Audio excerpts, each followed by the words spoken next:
irmãos, bom dia, a graça e a paz de Jesus. Que bom a gente cantar, que a gente entrega tudo, né, para Deus. E a gente entrega o nosso coração ao Senhor. Hoje nós vamos finalizar nossa meditação no livro de Lamentações. Então eu convido você a abrir a sua Bíblia em Lamentações, capítulo 5.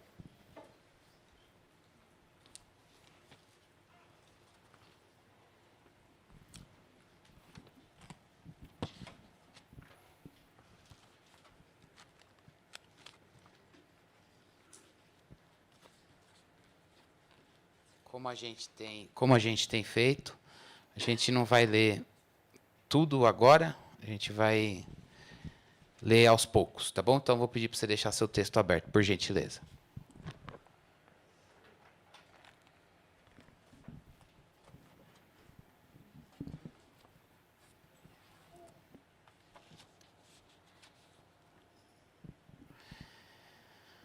O tema da nossa meditação nesta manhã é um clamor por restauração.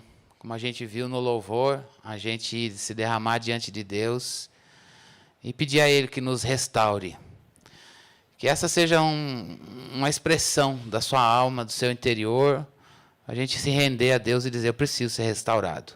Queria que desde o início você pensasse nisso, se há alguma área da sua vida em que você precisa ser restaurado. Já parou para pensar nisso? Às vezes a gente pensa que a nossa vida ela tem uma guinada na nossa conversão, não é? E é mesmo.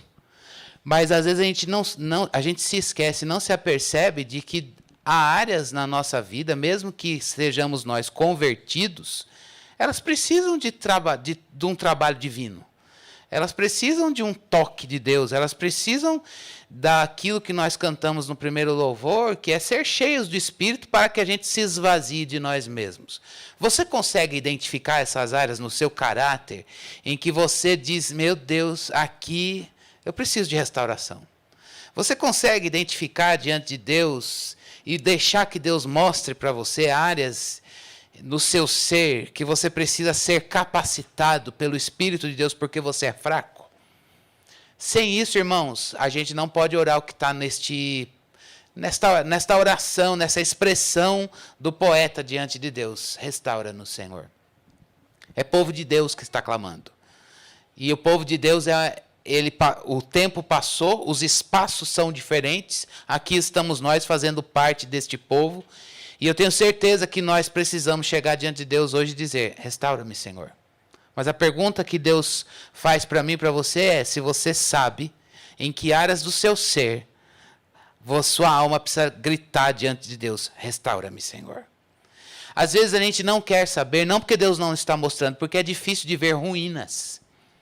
É muito difícil você encarar que tem áreas no teu ser em que você se depara com cacos, com coisas quebradas, com coisas desfeitas, com coisas que não têm mais configuração ou a configuração que tiveram um dia. E aí, às vezes, nos falta fé para dizer, eu acho que isso aqui não pode ser o que já foi. Mas se Deus nos dá a liberdade de orar, restaura, a gente precisa dar uma resposta de fé, ainda que ela seja pequena. Ainda que a tua fé seja frágil, ainda que a tua fé seja uma fé pequena, é possível você clamar a Deus, restaura-me, Senhor. Então, nessa manhã, meus irmãos, é um texto que coloca a gente na parede com todo respeito e amor e delicadeza da mão de Deus, como só Ele sabe fazer com a gente, colocar a nossa vida diante dEle mesmo e mostrar para nós onde é que eu e você, nós precisamos de restauração. E é por isso que a gente precisa, vou pedir para você a deixar o seu texto aberto, e a gente vai ver do versículo 2 até o versículo 13, primeiro. Do versículo 2 até o versículo 13, diz assim.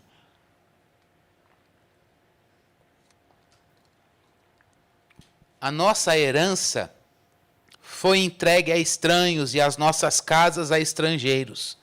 Somos órfãos, já não temos pai. As nossas mães são como viúvas. Temos de comprar a nossa própria água, temos de pagar pela nossa própria lenha. Os nossos perseguidores estão sobre o nosso pescoço. Estamos exaustos e não temos descanso. Submetemo-nos aos egípcios e aos assírios para nos fartarem de pão. Nossos pais pecaram e já não existem. Nós é que recebemos o castigo pelas suas iniquidades. Escravos dominam sobre nós e não há ninguém que nos livre das suas mãos. Arriscamos a vida para conseguir o nosso pão por causa da ameaça que vem do deserto. Nossa pele queima como um forno por causa do ardor da fome. As mulheres foram violentadas em Sião, as virgens nas cidades de Judá. Enforcaram os príncipes, não tiveram nenhum respeito pelos velhos. Os jovens são obrigados a virar os moinhos, os meninos tropeçam debaixo das cargas de lenha. A gente viu que o cerco do passado, aquela situação de terem sido invadidos pelos babilônios, já virou passado. Agora o perigo não é mais o babilônio que está lá e derrubando e destruindo a cidade, derrubando o muro, derrubando o templo. O que eles têm que lidar agora é com a consequência. Olha, o passado foi duro de ver, aquele cerco se passou, mas nós estamos aqui com as consequências disso. E aí a gente vê nesses versículos, que consequências são essas? É muito sério. A terra está ocupada, eles estão abandonados, tem luto, eles estão lidando com seca e pobreza, eles estão lidando com inflação em termos de economia, eles estão lidando com invasão, fome, dependência de outros povos para ter o que comer, para ter a subsistência. Eles não têm mais a liberdade de poder ter a subsistência garantida por Deus via o trabalho das mãos. Eles estão lidando com uma situação de escravidão, eles estão lidando com exposição à vergonha, estupro das mulheres, está aqui, as mulheres e as virgens estão abusadas pelo invasor, é uma situação de vergonha e exaustão. O cerco foi passado, mas a visão do presente é difícil demais. As consequências do que aconteceu no passado estão diante dos olhos deles e esse é o cenário que está aqui. É lógico que isso daqui gerou para eles o quê? Teve um impacto emocional muito grande. E eu quero que você veja comigo do versículo 14 até o 18. O impacto emocional que essa dor causou, do 14 até o 18, diz assim: os anciãos já não se reúnem junto ao portão da cidade, os jovens já não cantam mais. Cessou a alegria do nosso coração, a nossa dança se transformou em lamentações. Caiu a coroa da nossa cabeça, ai de nós, porque pecamos. Por causa disso, o nosso coração está doente. Por causa dessas coisas, os nossos olhos se escureceram. Pelo monte Sião, que está abandonado, vagueiam os chacais. É o impacto emocional de ver as consequências daquilo que já foi, da invasão que aconteceu no passado. E eles estão dizendo, o nosso coração, o poeta está dizendo aqui, no nome do povo, e ele se vendo nessa situação, que o coração está doente. Veja, irmãos, há um problema. São crentes, mas eles estão com enfermidade na alma. E para quem está com uma situação dessa, as emoções impactadas pelo sofrimento e pela dor, há necessidade de orar por restauração. Há necessidade de pedir a Deus, de fazer um clamor por restauração. Pessoas que estão impactadas nas emoções e vendo as consequências de um cerco, de um problema. Cerco, eu estou falando aqui, é cercado, né, pelo perigo. Cercado pelo sofrimento, cercado pela situação. Talvez você diga, eu ainda estou, isso já aconteceu, mas eu ainda vivo as consequências no meu presente de um cerco, de uma situação de sofrimento muito intenso no passado. Se esta é a sua situação, como foi a do povo, talvez seja uma situação do passado muito longe ou do passado iminente. Está ali pertinho, se você virar as costas, você se depara com ele ainda. O fogo ainda arde perto de você. Hoje, o que nos encerra, o que nos define, o que Deus chama a nossa vida para a gente comparecer diante dele e humildemente dizer para ele, me restaura. nós não podemos voltar para a nossa vida, para segunda-feira, sem clamar diante de Deus, por favor, restaura a minha vida. E o que envolve esse pedido de restauração? Ele tem alguns envolvimentos. E a primeira coisa, eu vou ser bem objetivo, vou pedir para você ficar aqui com a tua cabeça, com o teu coração. A primeira coisa inclua o ser de Deus e os seus atributos naquilo que você vê. Inclua Deus na visão que você tem da realidade. Veja também, veja o mal, veja o sofrimento, sinta a dor, mas não deixe de ver Deus. Não tire Deus de diante de você. E esse é um exercício nosso. Educar o nosso olhar e dizer, eu vejo desgraça, mas eu quero aprender a ver Deus também. Onde está isso? No primeiro versículo, eu pulei de propósito. Lembra-te, Senhor, do que nos aconteceu, considera e olha para a nossa desgraça. O poeta está dizendo, tem desgraça diante dos meus olhos. Mas ela não é a totalidade do que ele vê. Ele ainda consegue chegar diante dessa situação desgraçada, estou usando a palavra que ele colocou aqui, uma situação de desgraça, e ela é grande, porque o que a gente vê do versículo 2 até o 13, ela envolve várias áreas, e o impacto emocional que isso trouxe para eles também não é pouca coisa, mas ele chega diante de Deus, e há um espaço para ele poder chegar diante de Deus e dizer, lembra-te de nós. No sofrimento, na dor, na tentação, na confusão, quando você não tem certeza, quando você entende que o pecado não é um caminho legal para seguir, não é a melhor opção, tenha Deus como ponto de referência. É isso que significa, irmãos, em primeiro lugar, a gente orar pedindo a Deus, me restaura. Deus, eu tenho visão do Senhor com outras coisas. Eu tenho visão do pecado, eu tenho visão da dor, eu tenho visão da confusão, eu tenho visão da tentação, o tentador está me assediando com as minhas concupiscências, eu tenho visão que o pecado não é um caminho legal, porque o povo já tinha saído dele, mas é não fazer dessas coisas que estão diante de você o teu ponto de referência. Irmãos, isso é necessário numa oração por restauração. E aí eu gostaria de perguntar para mim e para você se essas coisas têm sido o seu ponto de referência para você viver. Deus não vai tirar a dor diante dos seus olhos, Deus não vai tirar o opressor de diante dos seus olhos, Deus não vai tirar situações difíceis de diante de você, mas não faltará para um crente a visão de Deus.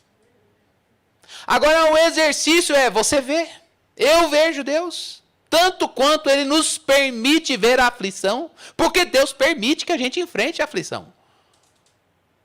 Agora a pergunta é onde está o nosso olhar, se a gente interpreta a vida, os fatos da nossa existência, à luz dessa dor, à luz da traição, à luz da afronta, à luz do assédio maligno, ou se a gente diz, Deus, eu vejo tudo isso, isso é horrível, isso tem um impacto emocional muito grande na minha vida, mas o meu ponto de referência na vida é o Senhor.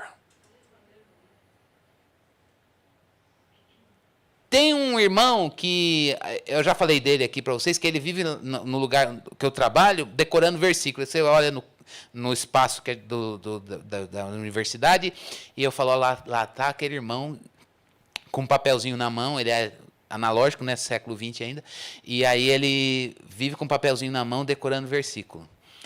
E é engraçado que você chega diante dele, a gente costuma falar que ele tem doutorado no sofrimento, porque Deus não deixa a mão leve.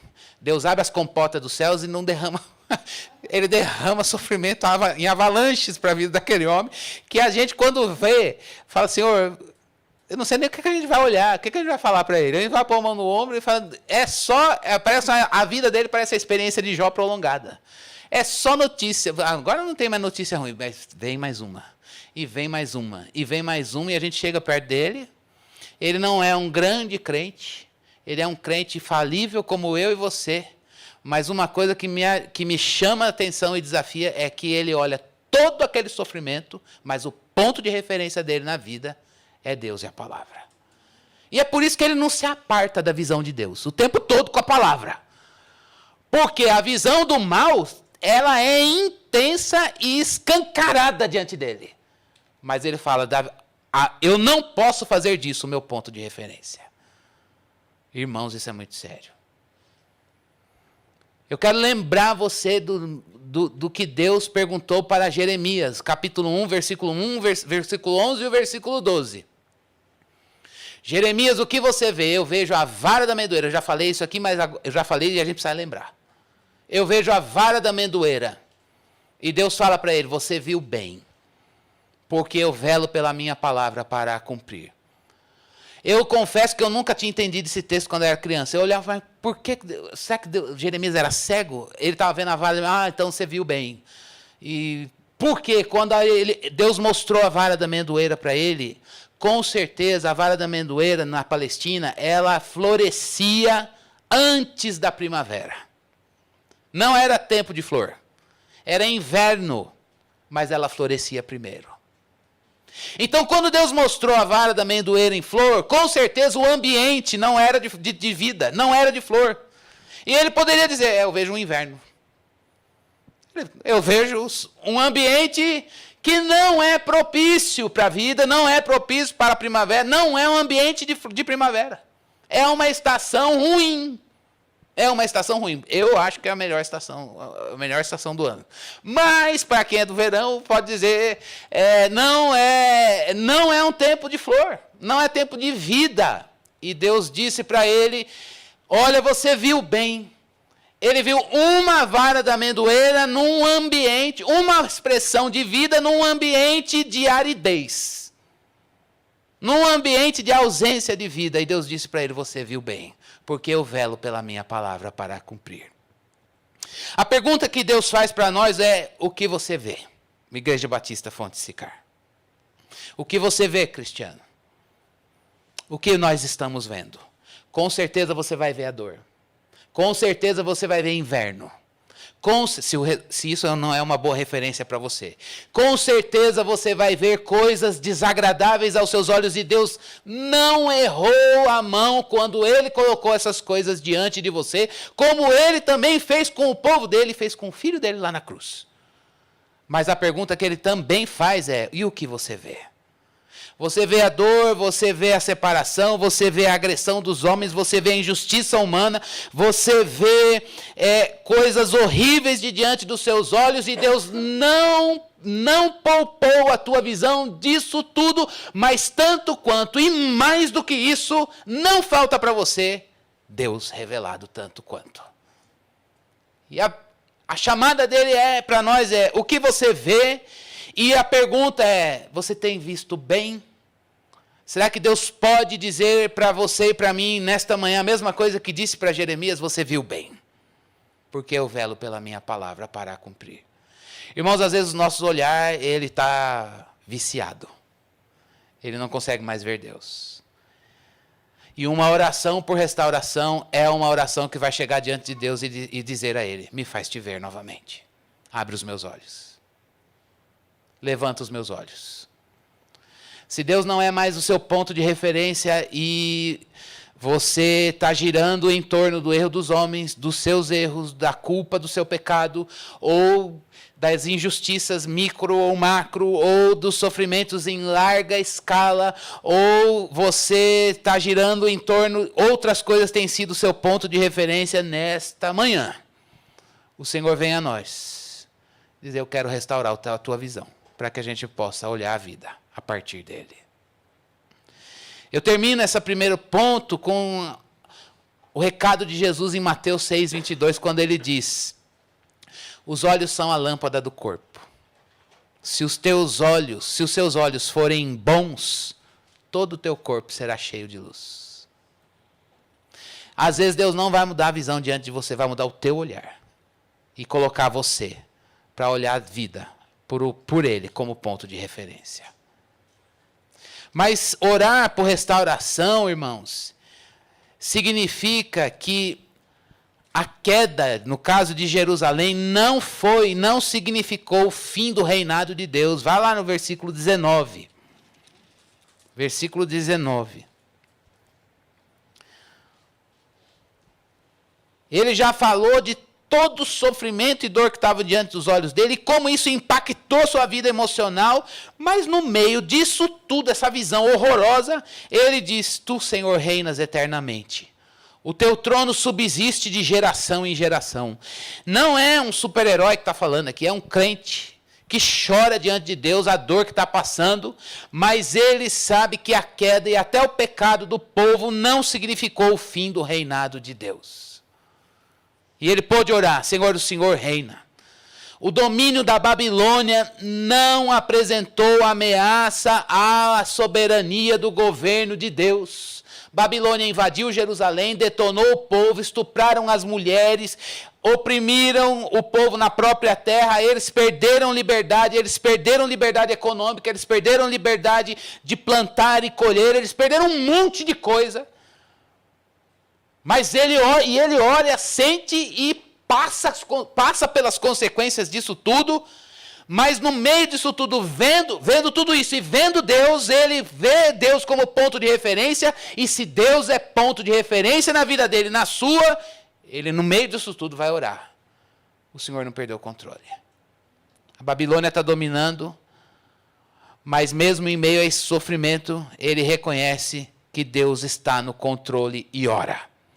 O Senhor reina eternamente e o teu trono subsiste de geração em geração. Eu sei, irmãos, que seria muito melhor para nós Deus estralar o dedo e mudar a circunstância à sua volta. E remover aquilo que te faz sofrer. Mas a gente precisa entender que nós temos um Deus que é criador dos céus e da terra e que repreende o mal, mas Ele também é aquele que muda a nossa vida e restaura a nossa sorte, para que a gente possa lidar e passar pelo dia mau na presença dEle. Isso é lamento. Isso é lamento. E por fim, irmãos, no último aspecto de uma oração por restauração, ele clama, não pela renovação das circunstâncias, mas por renovação espiritual. Versículo 21. Converte-nos a ti, Senhor, e seremos convertidos. Renova os nossos dias como antigamente. Naquela situação de dor, ele diz: Deus reina, e a oração dele é: me converte, renova-me espiritualmente. Essa renovação, irmãos, ela envolve necessariamente o nosso relacionamento com Deus. Eu sei que talvez você diga: eu quero ir no culto da renovação espiritual. E a renovação espiritual para você pode ser, talvez, algumas coisas periféricas em termos de manifestação. E não estou dizendo que Deus não pode manifestar do jeito que Ele quiser. Mas o cerne da renovação espiritual é o nosso relacionamento com Deus. É o nosso relacionamento com Deus firmado nele e não em nós. É o nosso relacionamento com Deus estruturado no ser dele, revelado no Filho dele, Jesus Cristo, ao ponto da gente dizer: eu estou renovado no meu relacionamento com Deus. É mesmo? Como é que é isso? Estou mais firme nele. Estou mais firmado no Filho dele. Quero andar, estou cheio do Espírito, como a gente cantou no primeiro cântico, para a gente poder viver o Filho dele. Deus trouxe para o povo disciplina, não porque Ele castiga. Deus trouxe para o povo, no meio dessa disciplina, um ensino para que houvesse percepção de pecado, para que o povo pudesse ter percepção mais aguçada, mais sensibilidade de pecado, para ver em que ponto eles abandonaram Deus. O pecado é isso, gente, quando a gente abandona Deus. Deus não é mais o nosso ponto de referência. Mas Deus sabe buscar a gente para Ele. Isso é renovação espiritual. E Deus mostrou nos pontos em que eles abandonaram, nos pontos em que eles tiraram Deus de referência. E Deus veio com graça e levou o homem, e o homem pôde se arrepender. É isso que Deus quer fazer com a gente numa oração por restauração. É isso que Deus quer fazer com a gente numa oração por renovação espiritual. Deus, eu não quero mais que outras coisas sejam meu ponto de referência. Eu quero que a dor que o Senhor permitiu eu passar, ela não pregue para mim. Eu vou sentir a dor. Eu vou ver, eu vou chorar. Tem impacto emocional. Mas eu quero ver a vida. Eu não quero que me falte a visão do Senhor. E eu vou dizer a vocês que não falta a visão de Deus na palavra, irmãos.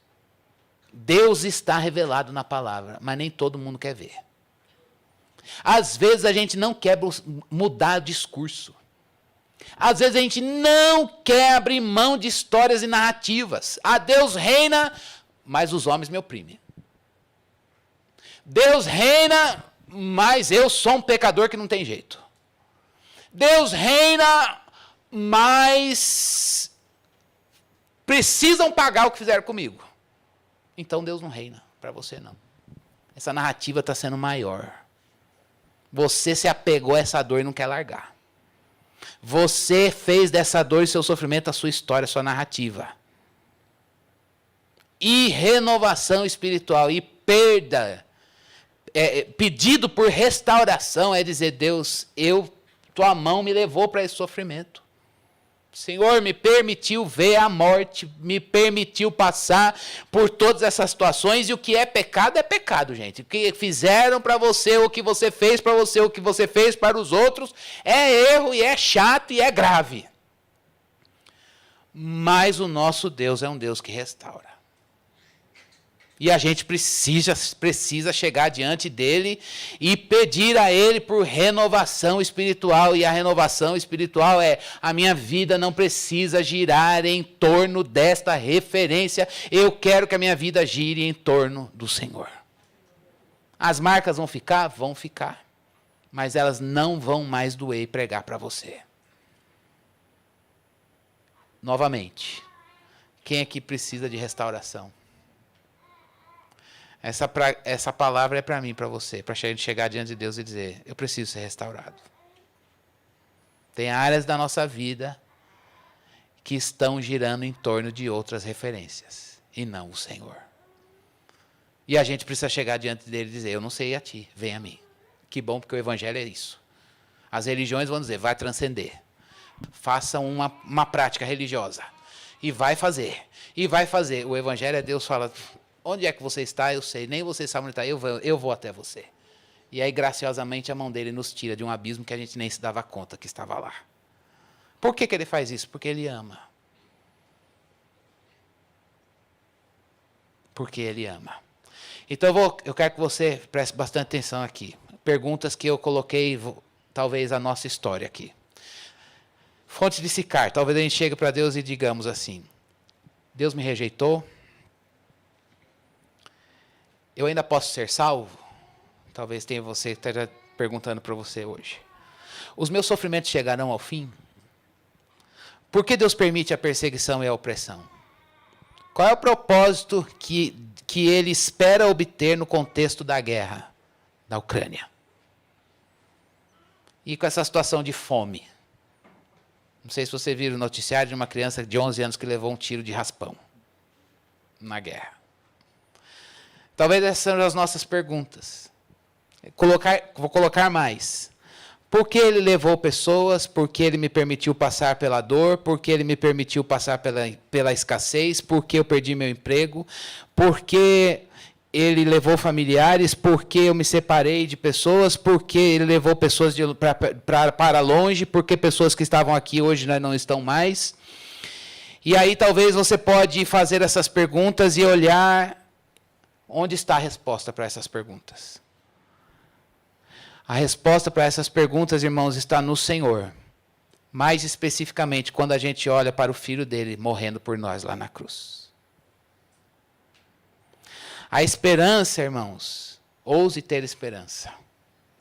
A esperança está em você ter uma fé que fica entre a realidade observada na terra, mas a realidade proferida lá no céu.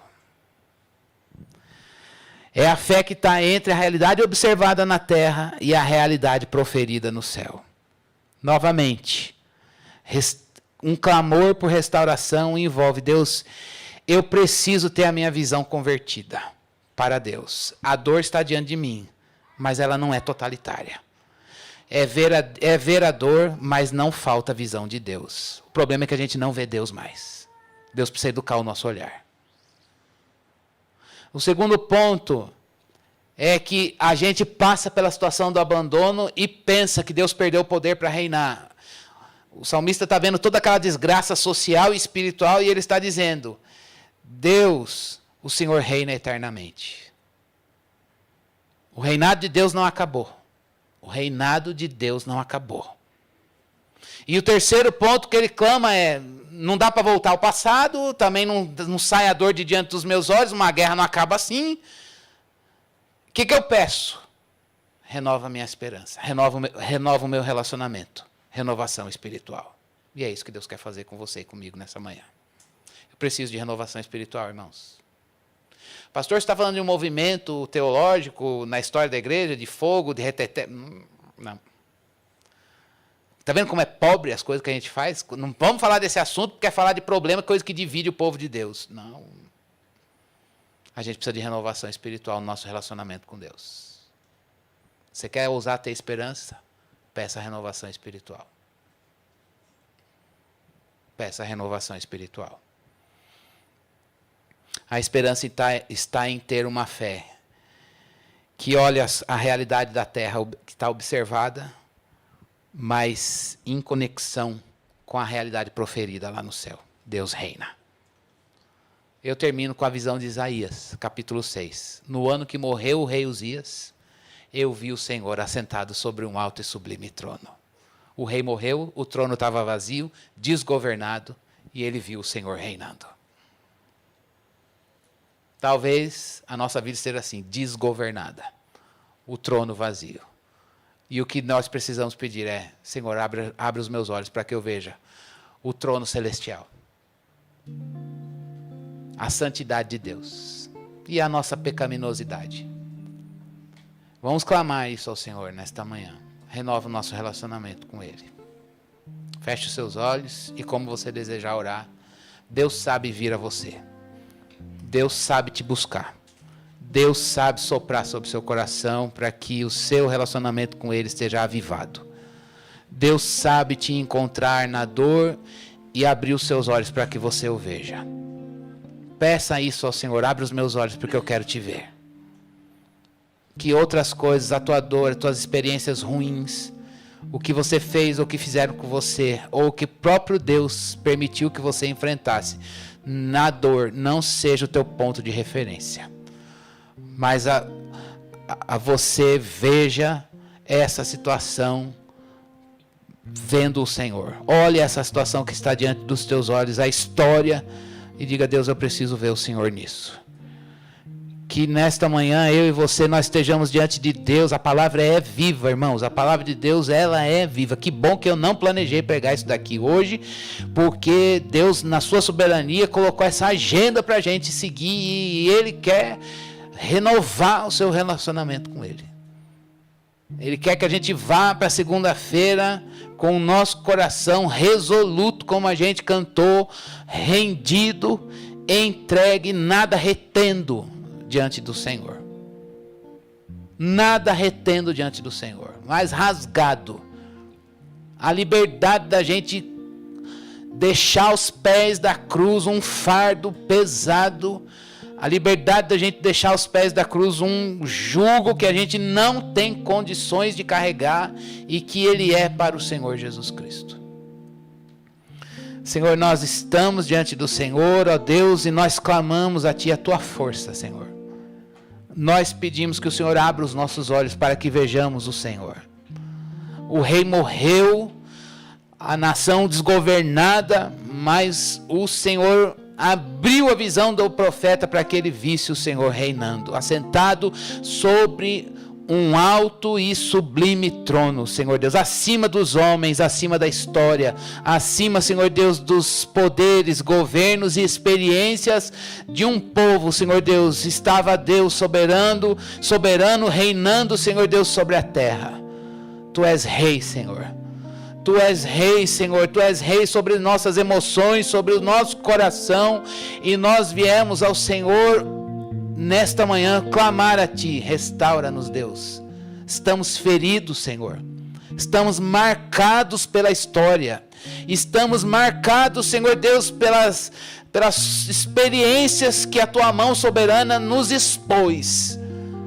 Mas nós não queremos que essas experiências sejam o nosso ponto de referência na vida, e nós clamamos, Senhor Deus, por um toque Teu, ó Deus, para que o Senhor abra os nossos olhos, para que vejamos Deus na palavra, o Deus da palavra, ó Deus, e que isso se sobreponha no nosso coração, Senhor. Nós confessamos ao Senhor que outras coisas têm sido a nossa referência, medos que nos paralisam, a trama dos homens que nos dão medo, Senhor. Parece que os homens têm muito poder, parece que as dores, Senhor Deus, elas pregam mais que o ardor da palavra, mas diante do Senhor nesta manhã nós pedimos, ó Deus, até parece que os nossos erros e os erros dos outros são imperdoáveis, Senhor, mas nós sabemos, Deus, que a Tua graça é poderosa, Senhor Deus, para restaurar o ferido e para abrir o nosso entendimento, para nos fazer ver, ó Deus, a vida como, ó Deus, a partir de Ti. Restaura-nos, Deus. Nosso coração clama por paz, a paz que excede o entendimento, Senhor. Nosso coração clama por paz e a ausência dessa perturbação, Senhor, das situações que o Senhor nos permitiu passar, que não dão sossego para a nossa alma e não nos fazem encontrar descanso nos braços do Deus Todo-Poderoso. Nós queremos correr para os Teus braços e encontrar conchego novamente. Nós queremos, Senhor Deus, encontrar descanso para as nossas almas novamente nos braços de El Shaddai e El Elyon, o Deus das alturas e o Deus Todo-Poderoso, o Deus Altíssimo. Nós queremos elevar os nossos olhos para os céus e ver o Senhor reinando na nossa história, talvez toda ruim e torta e toda estragada, talvez por nós mesmos e pelos homens, Senhor Deus, e até por nós não conseguimos compreender os Teus movimentos soberanos, Senhor. Restaura-nos, Deus. Restaura-nos, Senhor. Há um grito na nossa alma, Senhor Deus, que clama a Ti, Senhor Deus, restaura-nos. Talvez a gente nem tenha se dado conta de tanto sofrer e não se permitir ver fraquezas e fraquejar. Ó Deus, tamanhas são as responsabilidades sobre os nossos ombros, Senhor Deus. Ó Deus, sobre a nossa vida, Senhor. Mas nessa manhã a gente se permite chorar aos Teus pés e dizer: eu preciso de restauração.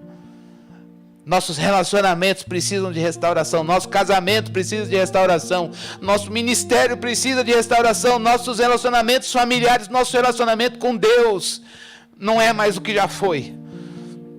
E é por isso que nós pedimos ao Senhor: renova o nosso relacionamento contigo, Senhor. Renova o nosso relacionamento contigo, Senhor. Renova-nos, ó Deus, nós precisamos de Ti.